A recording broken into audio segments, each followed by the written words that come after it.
Assalamualaikum, my name is Farhad. Welcome to my YouTube channel. Today we will discuss about the political philosophy of Aristotle और आज हमारा western political thought का second lecture होगा। चलिए lecture को start करते हैं।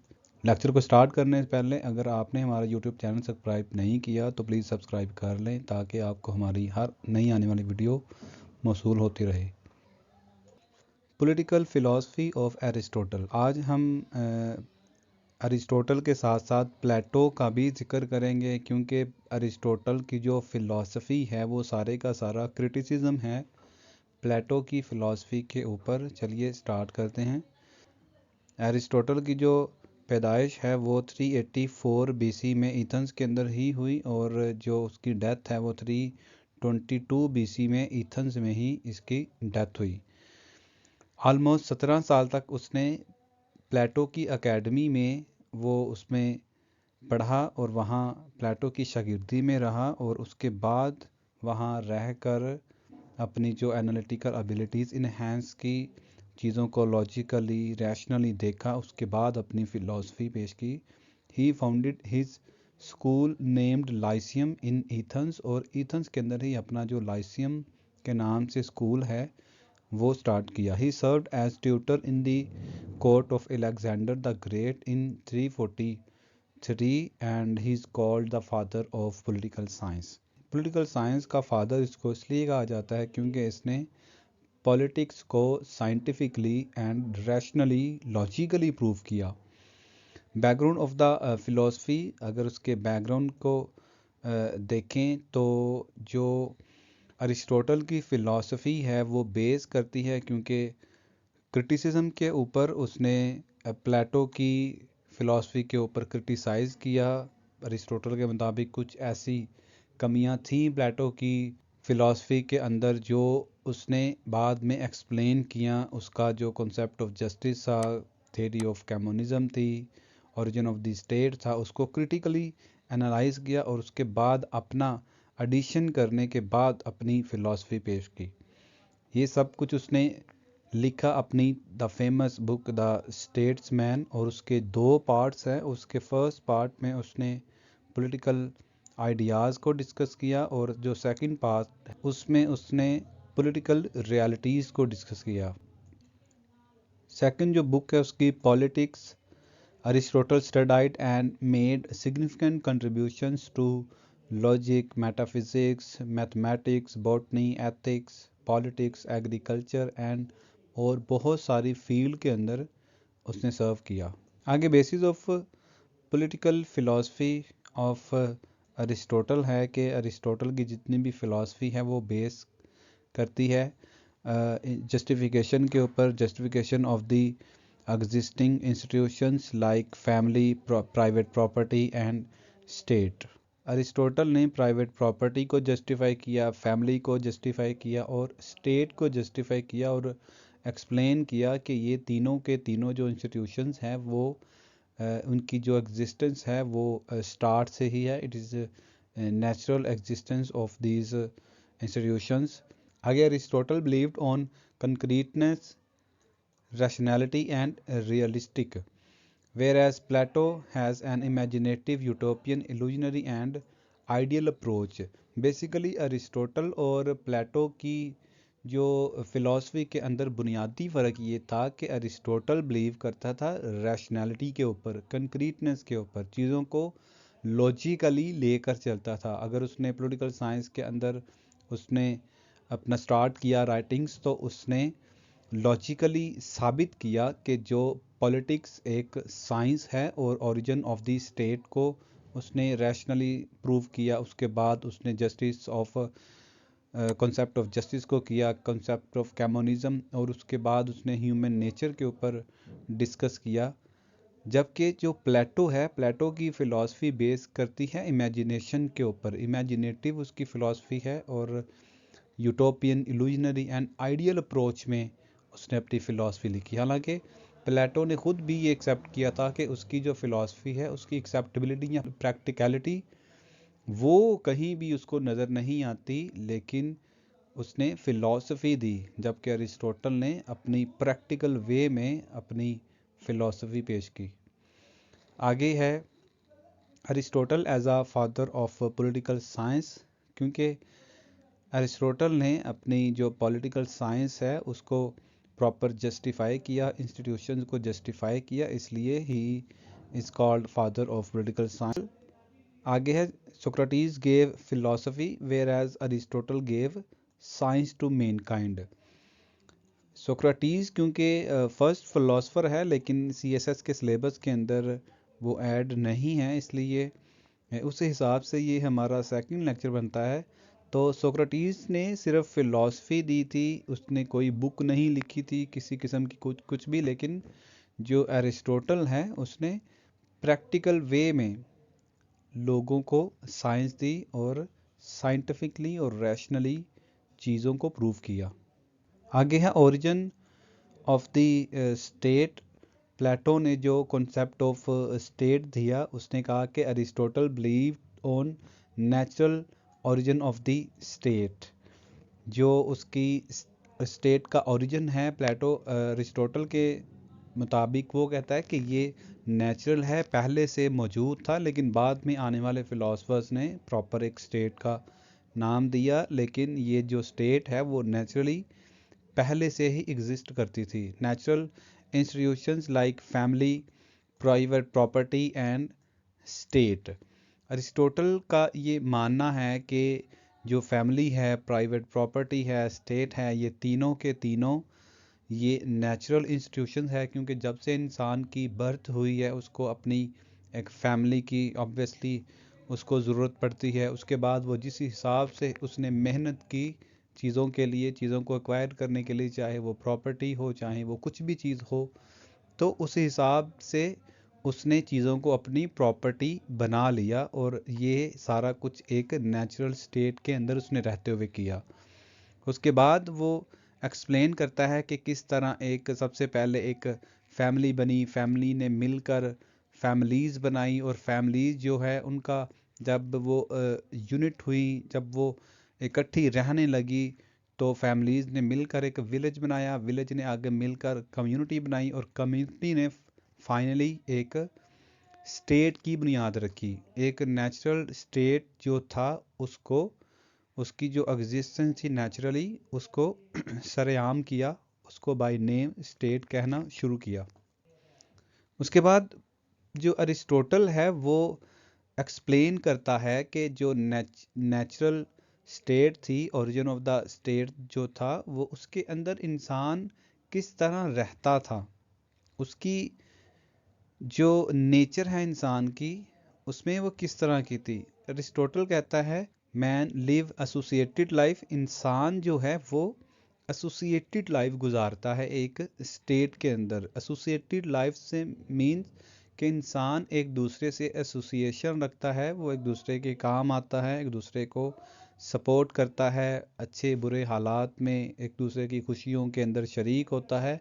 सो इंसान के ऊपर एक जो नेचुरली एक उनके ऊपर वो अटैच होता है सोशल नॉर्म के साथ, सोशल एथिक्स के साथ, सोशल मोरालिटी और सोशल कोलैबोरेशन के साथ। सो ये सारी चीज़ें उसके ऊपर जो इंसान के ऊपर इम्पैक्ट करती हैं। Man is a political animal कहता है इंसान को, कि इंसान जो है वो एक पॉलिटिकल एनिमल है, उनको एक दूसरे के साथ कोलैबोरेशन रखना ही पड़ती हैं, चाहे जो कुछ मर्जी हो जाए, क्योंकि वो सोसाइटी के अंदर एग्जिस्ट करते हैं। तो सोसाइटी के साथ मिलकर, उनके लोगों के साथ, उनके कस्टम, उनके रस्म व रिवाज के साथ मिलकर उनको चलना पड़ता है। State represents functional unity.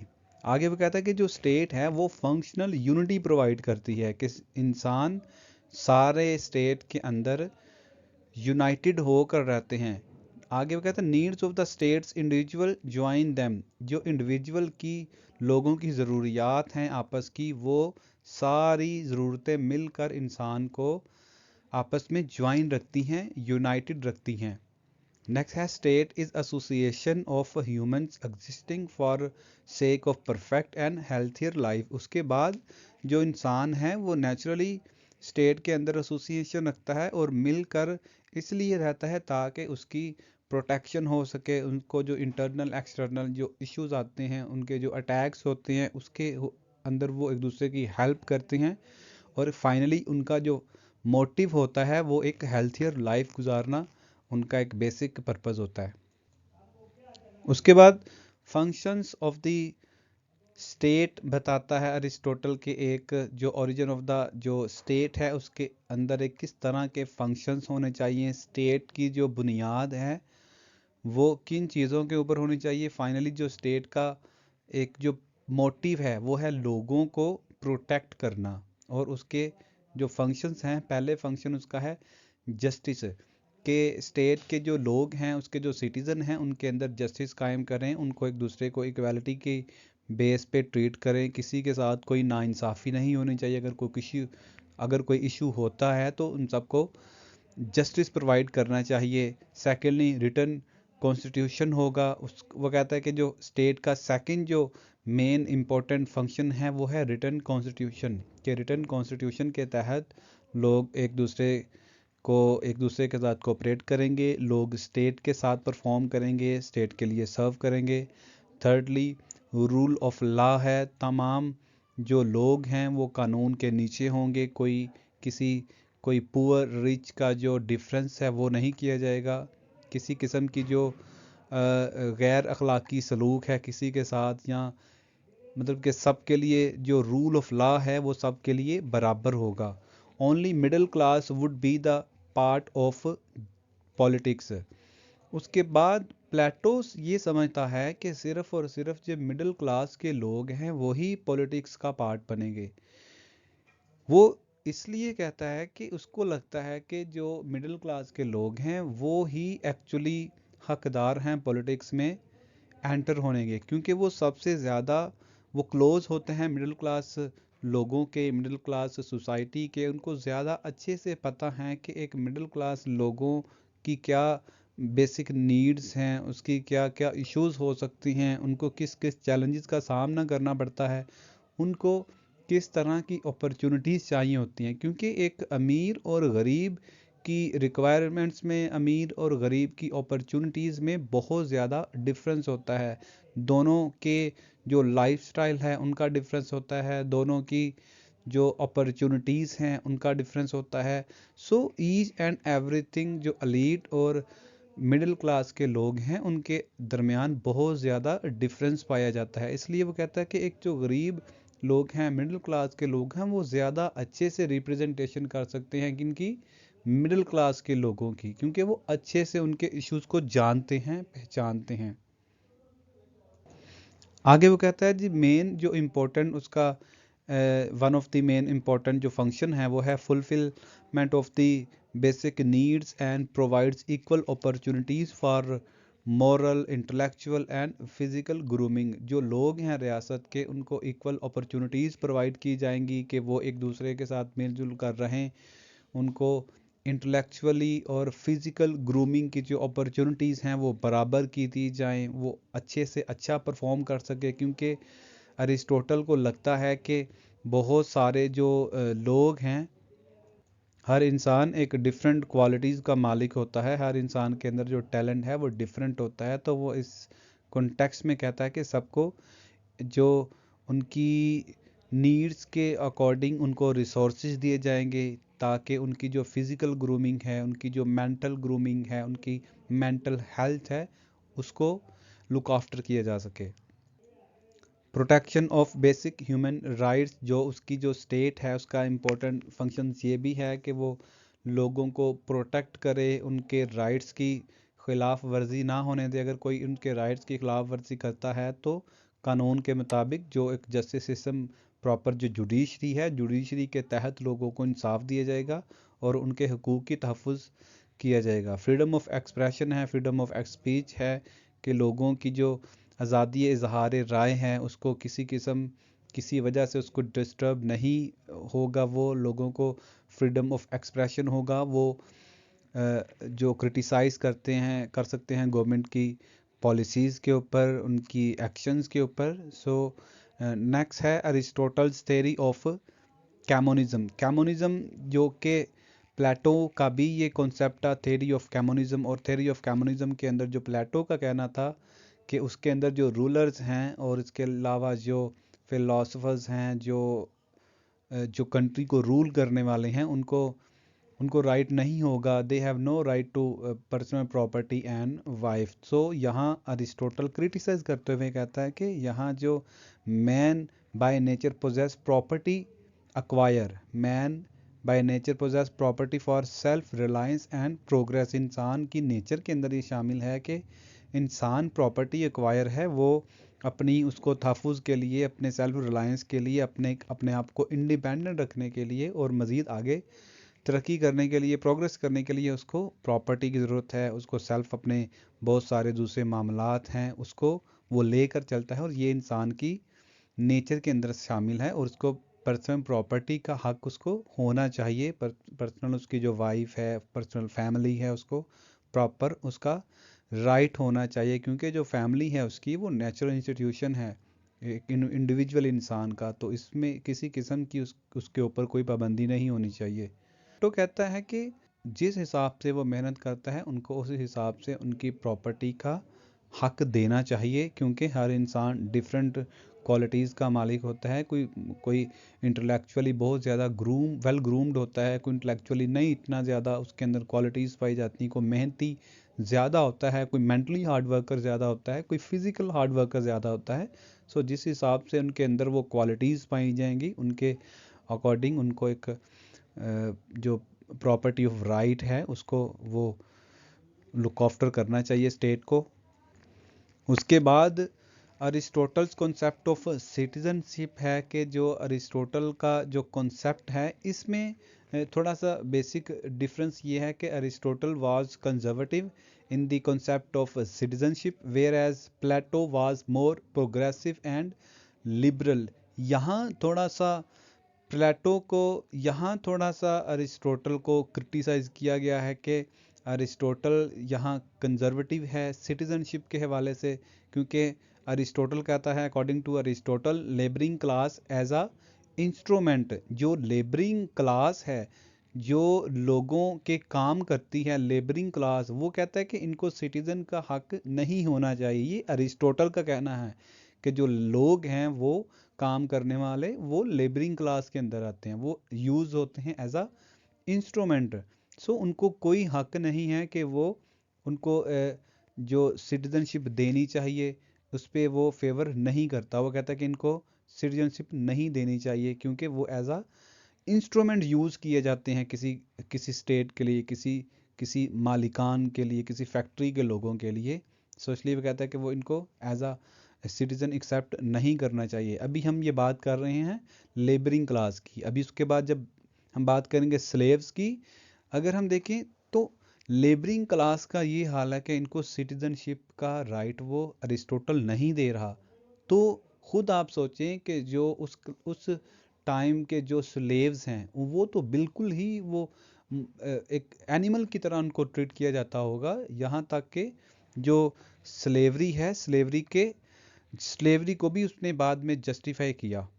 So Plato said labouring class should have to right to citizen. यहाँ जो कॉन्सेप्ट ऑफ प्लेटो का है, प्लेटो कहता है कि नहीं जी, जो लेबरिंग क्लास है उनको भी हक होना चाहिए क्योंकि वही तो बेसिकली मेहनत करते हैं। इसी को बाद में आगे जाके जो मार्क्स था उसने भी कोट किया कि मार्क्स का भी कहना, कार्ल मार्क्स का भी यही कहना है कि जो लेबरिंग क्लास है उसको as a instrument, as a slave use नहीं करना चाहिए क्योंकि वही तो होते हैं जो स्टेट को एक चलाने वाले होते हैं। इसके अलावा जो अलीट होते हैं या इंडस्ट्रियलिस्ट बड़े बड़े होते हैं वो तो सिर्फ सरमाया करते हैं, लेकिन जो बेसिकली जो हकदार है मेन वो है लेबरिंग क्लास, वही एक स्टेट को वो ही एक्चुअली चलाते हैं, उसको रन करते हैं।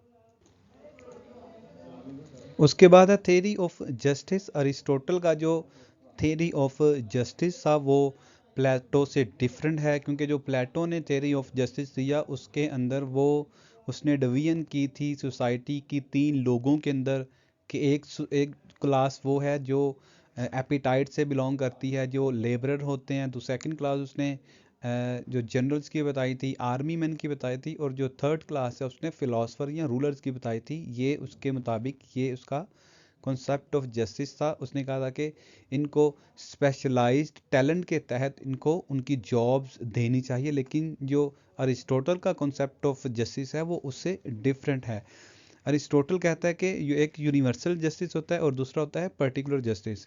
अगर यूनिवर्सल जस्टिस की बात करें तो एक स्टेट के अंदर वो तमाम चीज़ें जो एक कानून के दायरा कार में होती हैं, इंसान अगर उनको उनको वायलेट करता है तो ऑब्वियसली जो जस्टिस है, जो जुडिशरी है, वो जो पुलिस है, वो जितने भी लॉ एंड ऑर्डर के जो अदारे हैं वो हरकत में आएंगे और वो एक इंसान को उसी हिसाब से जस्टिस प्रोवाइड करेंगे, उसको डील करेंगे।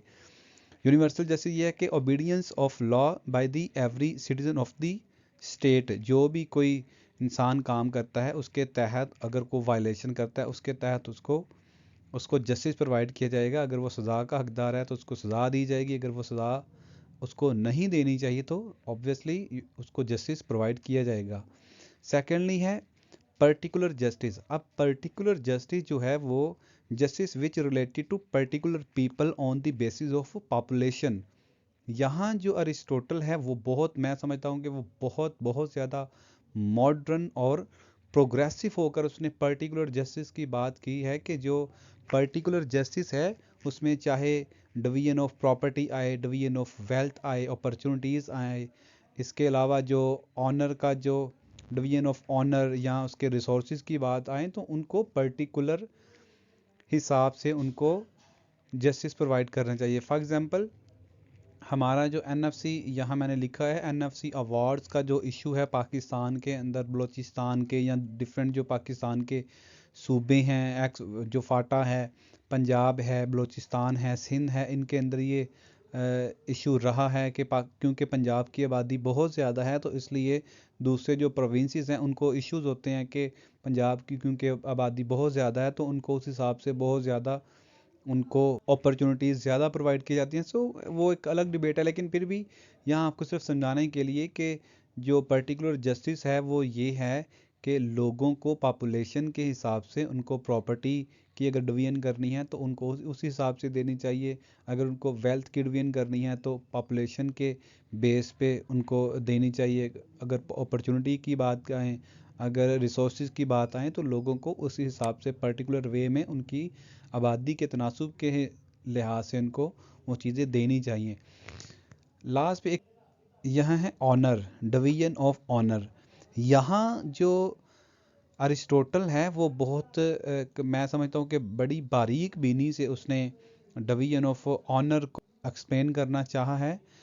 अरिस्टोटल के मुताबिक जो डिवीजन ऑफ ऑनर है वो भी एक पर्टिकुलर जस्टिस के अंदर आता है। वो कहता है इसको स्टेट को चाहिए कि बहुत सोच समझ के डिवीजन ऑफ ऑनर देनी चाहिए। इट मीन्स कि किस कौन जो पर्टिकुलर जस्टिस के अंदर जिस हिसाब से एक इंसान डिज़र्व करता है उसको उस हिसाब से उसकी ऑनर मिलनी चाहिए, उसको उस हिसाब से उसका पर्टिकुलर जस्टिस देना चाहिए।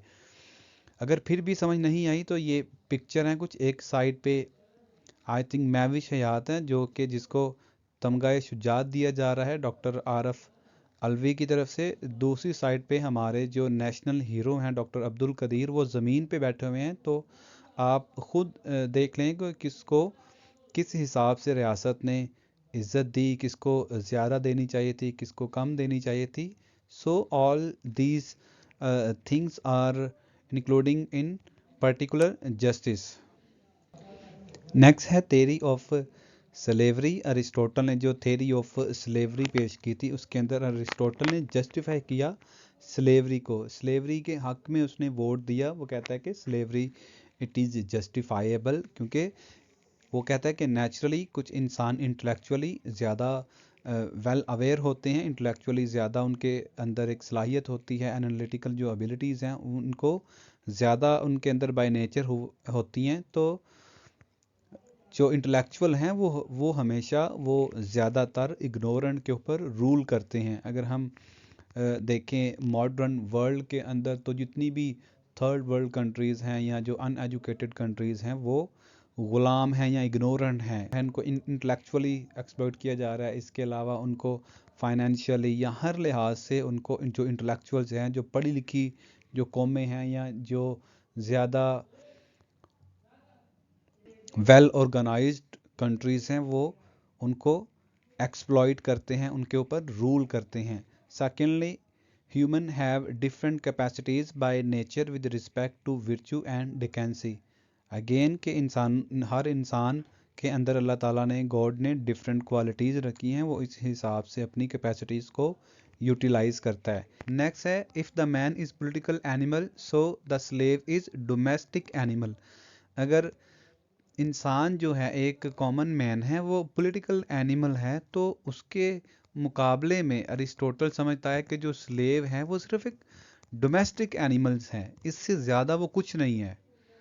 Aristotle's theory of slavery was adopted by slave owners of the South America to justify this institution।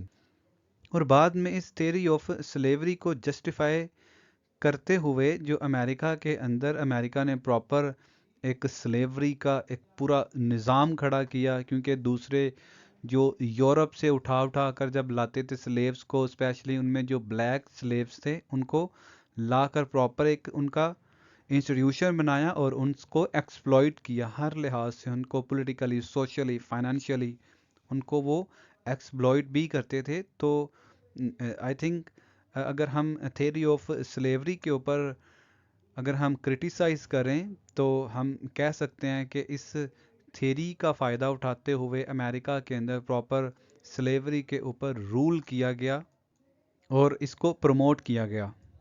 सो ये था कॉन्सेप्ट ऑफ स्लेवरी अरिस्टोटल का। आगे लास्ट पे है क्लासिफिकेशन ऑफ गवर्नमेंट। अरिस्टोटल ने जितनी भी थ्योरी पेश की, उसका जो एट द एंड मोटिव था वो था एक स्टेट कैसे परफॉर्म कर सकती है, एक स्टेट कैसे मैक्सिमम एक तो सर्व कर सकती है, दूसरा मैक्सिमम टाइम के लिए कैसे वो खड़ी रह सकती है। अरिस्टोटल ने डिफरेंट फार्म्स दी गवर्नमेंट की कि एक स्टेट को चलाने के लिए आप डिफरेंट फार्म्स अप्लाई कर सकते हैं, वो चाहे मोनार्की हो, अरिस्टोक्रेसी हो, कॉन्स्टिट्यूशनल डेमोक्रेसी हो। उसने 6 टाइप्स यहाँ काउंट करवाई कि आपका जो बेसिक पर्पस है वो है एक रियासत को किस तरह स्टेबल रखा जाए, एक रियासत को कैसे चलाया जाए, ये मकसद होना चाहिए। और इस मकसद के लिए अगर आप मोनार्की आपको सूट करती है, आपको चाहे अरिस्टोक्रेसी या कॉन्स्टिट्यूशनल डेमोक्रेसी या टायरनी, कोई भी इवन के आपको अगर फार्म कोई भी डिज़र्व करती है, उसके अकॉर्डिंग आप अपने निज़ाम को, अपने स्टेट को चलाना चाहते हैं, तो यहाँ अरिस्टोटल को कोई इशू नहीं। वो कहता है जिस हिसाब से मर्जी चला लें, जिस मर्जी फॉर्म ऑफ गवर्नमेंट के तहत चला लें, लेकिन आपको ये चलानी चाहिए। फर्स्ट पे वो मोनार्की को प्रेफर करता है। वो कहता है कि मोनार्की को आप इंस्टॉल कर लें, आप अप्लाई कर लें अपनी स्टेट के अंदर। Monarchy it means the rule of one, जिसके अंदर एक जो अपने ख़ानदान के अंदर से चला आ रहा होता है एक बादशाह, वही उसको रूल करता है और सारी जो स्टेट है उसका मालिक वो होता है। सेकंड पे है अरिस्टोक्रेसी, रूल ऑफ फ्यू, जिसमें चंद, वो कहता है कि लोग मिलकर रूल करते हैं लोगों के ऊपर, स्टेट के ऊपर, और स्टेट के जो सारे मामलात हैं, उसके जस्टिस सिस्टम, उसका financially, political and social system, वही सारा कुछ चलाते हैं। सेकेंडली वो कहता है अगर नहीं इन दोनों से भी आपसे गवर्नमेंट चल सकती तो कॉन्स्टिट्यूशनल डेमोक्रेसी अप्लाई करके देखते हैं कि जिसमें रूल ऑफ मैनी का होता है, जिसमें बहुत सारे लोग जो कि एक्चुअली लोग उसको रूल करते हैं स्टेट को। उसके बाद अगर कहता है इन तीनों को अप्लाई करने के बाद भी अगर एक स्टेट नहीं चलती तो उसके बाद आप डिक्टेटरशिप कर लें। आप डिक्टेटरशिप को अप्लाई करने के बाद आप उसको चेक करें कि क्या डिक्टेटरशिप के तहत भी गवर्नमेंट चल सकती है कि नहीं। अगर कहता है कि डिक्टेटरशिप भी अगर वो नहीं चल सकती तो आप ओलिगार्की अप्लाई करने के बाद कर लें। उसके बाद एक प्योर डेमोक्रेसी, लेकिन मोनार्की के साथ साथ वो उनकी जो गुड गवर्नमेंट्स और बैड गवर्नमेंट्स दोनों को वो बता देता है कि अगर आप मोनार्की करेंगे तो उसकी अगर वो एक्सट्रीम पे जाएगी मोनार्की बैड होने में, तो वो टायरनी बन सकती है, वो ब्रूटल बन सकती है, वो सेल्फिश हो सकती है। अगर अरिस्टोक्रेसी को अप्लाई करें, रूल ऑफ फ्यू को, तो वो कैपिटलिस्ट उसको अपनी संभाल सकते हैं उसको। डिफरेंट जो इंडस्ट्रियलिस्ट बड़े बड़े होते हैं, सरमायादार होते हैं, वो अगर वो अपनी पीक पे जाएं तो वो उसको अपने कंट्रोल में कर सकते हैं। लेकिन लास्ट पे कॉन्स्टिट्यूशनल डेमोक्रेसी की जब बात करता है कि जिसमें रूल ऑफ मैनी है, उसको अगर वो कहता है कि वे ये बहुत ज़्यादा अपनी पीक पे, बैड पीक पे भी चले जाए तो भी लेस डेंजरस होगी दैन टायरनी, कि अगर आप इनमें से आप कोई भी कर लें, स्पेशली अगर कॉन्स्टिट्यूशनल डेमोक्रेसी करें तो ये सबसे बेहतर होगी कि उसको आप अप्लाई करें और अपने जो सिस्टम है उसको चलाएं। सो इन शॉर्ट 6 तरह की उसने टाइप बता दी: monarchy, tyranny, aristocracy, oligarchy, constitutional democracy. So ये सारा कुछ उसने आपके सामने रख दिया और उसने बुक के अंदर एक्सप्लेन कर दिया कि आप चाहें तो अपनी स्टेट को मोनार्की के ऊपर खड़ा कर लें, चाहें तो अरिस्टोक्रेसी के ऊपर खड़ा कर लें, चाहें तो कॉन्स्टिट्यूशनल डेमोक्रेसी के ऊपर खड़ा कर लें, या चाहें तो डिक्टेटरशिप के ऊपर खड़ा कर लें, अप टू यू। लेकिन मोटिव ये होना चाहिए कि एक स्टेट को किस तरह चलाया जाए। So this is all about from my side. अगर आपको हमारा लेक्चर, हमारी वीडियो पसंद आई है तो प्लीज़ सब्सक्राइब करें, शेयर करें अपने दोस्तों के साथ, कमेंट बॉक्स में कमेंट करें। Thank you.